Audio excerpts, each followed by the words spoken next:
अस्सलाम वालेकुम स्टूडेंट्स, हम लोग पढ़ रहे हैं enzymes chapter number 3 first year biology का ये लास्ट टॉपिक है जिसका टाइटल है एंजाइम इनहिबिटर्स या simply inhibitors.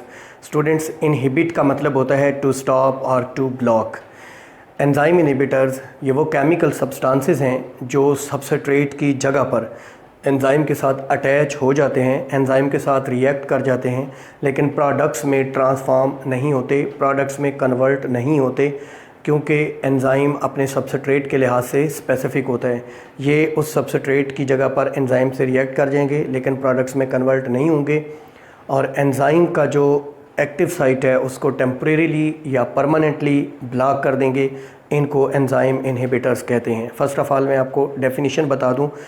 The chemical substances which can react with enzyme at the place of substrate but cannot be transformed into products and blocks the active site temporarily or permanently are called as inhibitors.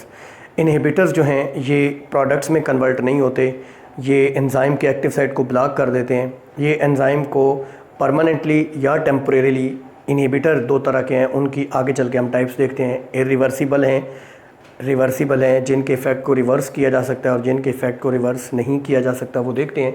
तो देखें, these can not be transformed into products. कुछ examples मैं आपको inhibitors की देता हूँ। पहली example है पॉइजन्स लाइक सायानाइड्स। स्टूडेंट्स, जैसे AgCN है, NaCN है या KCN है, पोटेशियम सायानाइड, सोडियम सायानाइड या सिल्वर सायानाइड, ये पॉइजन्स हैं, ये जहर हैं। और जब कोई शख्स जहर खाता है तो उसकी डेथ क्यों हो जाती है? क्योंकि पॉइजन्स उसकी बॉडी में जाकर एंजाइम्स को ब्लॉक कर देती हैं, मेटाबॉलिज्म रुक जाता है, ATP प्रोडक्शन स्टॉप हो जाती है, जिससे उस शख्स की डेथ हो जाती है। एंटीबॉडीज़ जो कि हमारी बॉडी में एक्ट करती हैं, वो भी एज हमारी बॉडी का डिफेंस सिस्टम है। एंटीबॉडीज़ हमारे ब्लड में प्रोड्यूस होती हैं। ये जो एंटीबॉडीज़ हैं ये एंटीजन्स के ऊपर अटैक करती हैं और ये भी एज एन एंजाइम इनहिबिटर काम कर सकती हैं। जैसे हम दो डिफरेंट ब्लड ग्रुप्स को अगर ट्रांसफ्यूज़ करें तो क्या होगा, जो एंटीबॉडीज़ हैं they will inhibit the enzyme activity of the other blood, right. Anti metabolites ये वो केमिकल सब्सटेंसेस हैं, बेसिकली ड्रग्स ही हैं जो DNA सिंथेसिस में यूज़ होने वाले एंजाइम्स को ब्लॉक कर देती हैं। बेसिकली मेटाबोलाइट वो केमिकल सब्सटेंस है जिस पे एंजाइम एक्ट करता है, और एंटी मेटाबोलाइट उसका जो इनहिबिटर है जो DNA सिंथेसिस के दौरान एंजाइम एक्टिविटी को रोक देता है, एंटी मेटाबोलाइट। पेस्टिसाइड्स, ये जो पेस्ट कंट्रोल केमिकल्स होते हैं, पेस्ट हर वो चीज़ जो कल्टीवेटेड क्रॉप के लिए हार्मफुल है उसे पेस्ट कहते हैं। CIDE का मतलब होता है to kill. These are those chemical substances which are used to kill the pests. ये भी एज एन इनहिबिटर काम कर सकते हैं। अगर कोई शख्स पेस्टिसाइड को पी ले तो उससे प्रॉब्लम हो सकती है। Some drugs, not all drugs, any medicine which is pain reliever, which is pain killer is called drug, जैसे पैनाडॉल है या Disprin, aspirin etcetera. These also act as enzyme inhibitor. They can slow down the enzyme activity temporarily और permanently. Students, types of inhibitors are of two types.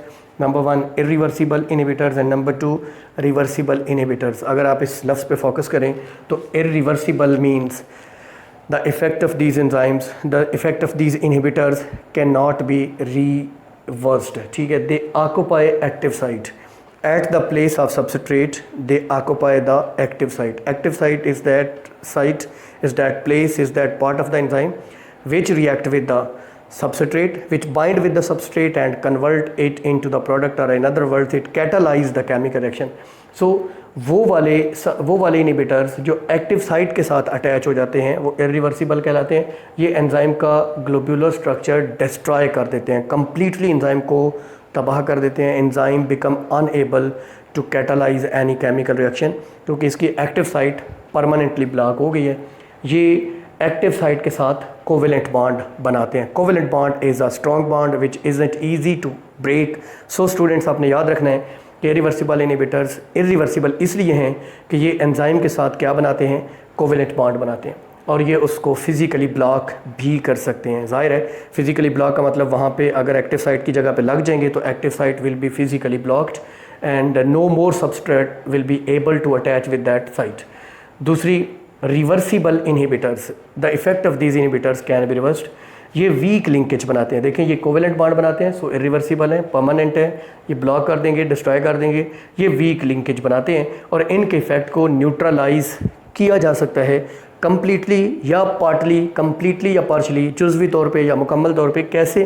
Bye enhancing the substrate concentration. Basically reversible inhibitor का effect reversible है, it can be reversed, क्योंकि inhibitor enzyme के साथ weak linkage बना रहे हैं। अगर आप सबस्ट्रेट की मिकदार बढ़ा दें तो इनहिबिटर की बजाय सबस्ट्रेट एंजाइम से रिएक्ट करेगा और इस तरीके से इस इफ़ेक्ट को न्यूट्रलाइज किया जा सकेगा, नलीफाई किया जा सकेगा, कम किया जा सकेगा।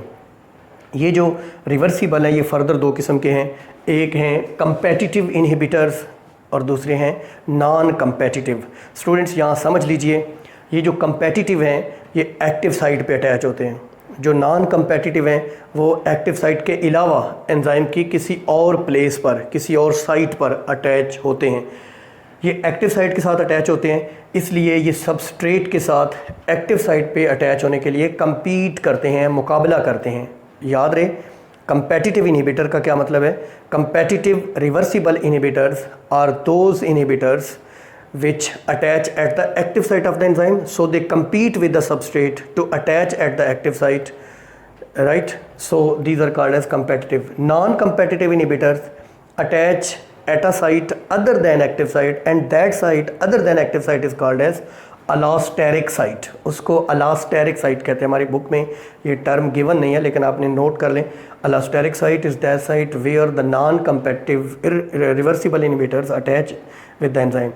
अच्छा, स्ट्रक्चर सिमिलर टू, ये जो कंपेटिटिव हैं ये एक्टिव साइट से क्यों अटैच होते हैं? क्योंकि इनका स्ट्रक्चर सबस्ट्रेट से सिमिलर होता है, सो ये एक्टिव साइट पे अटैच होते हैं। एग्जांपल हमारी बुक में दी गई है, एक एंजाइम है सक्सीनिक डिहाइड्रोजिनेज, ये सक्सीनिक एसिड को ब्रेक करके फ्यूमेरिक एसिड में कन्वर्ट करता है और इसका इनहिबिटर है मेलानिक एसिड। यानी सक्सीनिक एसिड और मेलानिक एसिड स्ट्रक्चरली सिमिलर हैं, तो सक्सीनिक एसिड अगर सक्सीनिक डिहाइड्रोजिनेज से अटैच होगा तो सक्सीनिक डिहाइड्रोजिनेज, एज जैसे एंजाइम के नाम के आखिर में आता है, ये इसको सक्सीनिक एसिड को फ्यूमेरिक एसिड में कन्वर्ट कर देगा। अगर melanic acid due to structural similarity with the succinic acid succinic dehydrogenase के साथ अटैच हो गया तो it will not be transformed into product and it will block the active site. इसको कंपेटिटिव इनहिबिटर, इनका स्ट्रक्चर मैं बना के बाद में दिखाता हूँ। Non competitive inhibitor they attach with the enzyme at a site other than active site, active site नहीं, that other site is called as allosteric site. So catalysis enzyme जो नॉन कंपेटिटिव इनहिबिटर है, ये इसको non competitive इसलिए कहते हैं कि ये सबस्ट्रेट के साथ compete नहीं कर रहा, लेकिन ये अदर साइट पे, allosteric साइट पे एंजाइम के ग्लोबुलर स्ट्रक्चर को डिस्ट्रॉय कर देता है और enzyme become unable to catalyze the chemical reaction. बेशक इसके साथ ओरिजिनल सबस्ट्रेट भी जुड़ जाए तो ये केमिकल रिएक्शन को कैटालाइज नहीं कर पाएगा। मैं ये कहना चाह रहा हूँ कि जब non competitive reversible inhibitor enzyme की अदर साइड पे अटैच हो गया, अब ओरिजिनल सबस्ट्रेट आके अटैच हुआ तो वो ओरिजिनल सबस्ट्रेट प्रोडक्ट में कन्वर्ट नहीं होगा। स्टूडेंट के ज़हन में आता है ना कि एक्टिव साइट तो अवेलेबल है, तो एक्टिव साइट के साथ अटैच हो जाए तो प्रोडक्ट में कन्वर्ट हो जाएगा, क्योंकि एंजाइम का जो ग्लोबुलर स्ट्रक्चर है वो डिस्ट्रॉय हो गया। सो ओरिजिनल सबस्ट्रेट भी अटैच होगा जो कि एक्टिव साइट पे अटैच होता है, जो कि अवेलेबल है, तो वो कन्वर्ट नहीं हो पाएगा। इसकी एग्जांपल है ATP, एक नॉन कंपेटिटिव इनहिबिटर है ऑफ फास्फोफ्रक्टोज काइनेज। एक एंजाइम है स्टूडेंट्स, रेस्पिरेशन के प्रोसेस में हम पढ़ेंगे, जो फ्रक्टोज बिसफॉस्फेट को ब्रेक करके 2G3P ग्लाइसरल्डिहाइड 3 फास्फेट बनाता है। ये cellular respiration chapter number 11 bio energetics में पढ़ेंगे। फास्फेट बिसफॉस्फेट को ब्रेक करके एक एंजाइम G3P के 2 मालिक्यूल में कन्वर्ट करता है जिसका नाम है फास्फोफ्रक्टोज काइनेज। इसको अगर ATP अटैच हो जाए इस एंजाइम के साथ तो ये एक नॉन कंपेटिटिव इनहिबिटर होगी ATP और इसको ऊपर ब्लॉक कर देगी। ये फ्रक्टोज बिसफॉस्फेट को प्रोडक्ट में कन्वर्ट नहीं कर पाएगा। अब छोटी सी एक चीज़ जो कि हमने कंपेटिटिव रिवर्सिबल इनहिबिटर की एग्जांपल पढ़ी है, उसका स्ट्रक्चर हमने ड्रा करना है क्योंकि वो बहुत इंपॉर्टेंट स्ट्रक्चर है। ज़रा देख लीजिए स्टूडेंट्स, सक्सीनिक एसिड क्या है? सक्सीनिक एसिड है कार्बन कार्बन कार्बन और कार्बन, 4 कार्बन है, इधर भी C double bond OOH carboxyl group है, यहाँ पर भी C डबल बॉन्ड OOH एक कार्बोक्सिल, यानी ये एक डाई कार्बोक्सिलिक एसिड है और सैचुरेटेड है, यानी कार्बन कार्बन सिंगल बॉन्ड है। तो ये है एक मैं इसके इर्द गिर्द स्ट्रक्चर ड्रा कर देता हूँ। फ़र्ज़ करें ये एक एंजाइम है, हम इसको यूं ड्रा कर लेते हैं, राइट। ये एंजाइम कौन सा है? ये है सक्सीनिक डीहाइड्रोजिनेज। ये क्या करता है? डीहाइड्रोजिनेज, ये डीहाइड्रोजिनेशन करवाता है। कहाँ से? यहाँ से। ये हाइड्रोजन डिटैच हो जाएगा। या ये चीज़ क्या है? ये वाली जो रेड में मैंने शो की है, ये बेसिकली सक्सीनिक एसिड है। This is succinic acid. तो सक्सीनिक एसिड को सक्सीनिक डीहाइड्रोजिनेज क्या करता है? ये बॉन्ड टूट जाएगा, ये बॉन्ड डीहाइड्रोजिनेशन हो जाएगी और ये डबल बॉन्ड बन जाएगा। प्रोडक्ट क्या बनेगा? प्रोडक्ट क्या बनेगा स्टूडेंट्स? प्रोडक्ट बनेगा कार्बन कार्बन कार्बन कार्बन। यहाँ पे डबल बॉन्ड बन जाएगा क्योंकि एक हाइड्रोजन यहाँ से रिलीज़ हो गया है और बाकी ये सी डबल बॉन्ड OH।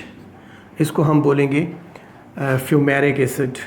आपको समझिए फ्यूमेरिक एसिड और सक्सीनिक एसिड में फ़र्क सिर्फ इस डबल बॉन्ड का है। इसमें भी 4 कार्बन है और इसमें भी 4 कार्बन है। ये भी डाइकार्बोक्सिलिक एसिड है, ये दोनों डाइकार्बोक्सिलिक एसिड है। फ़र्क सिर्फ ये सैचुरेटेड है और ये अनसैचुरेटेड है।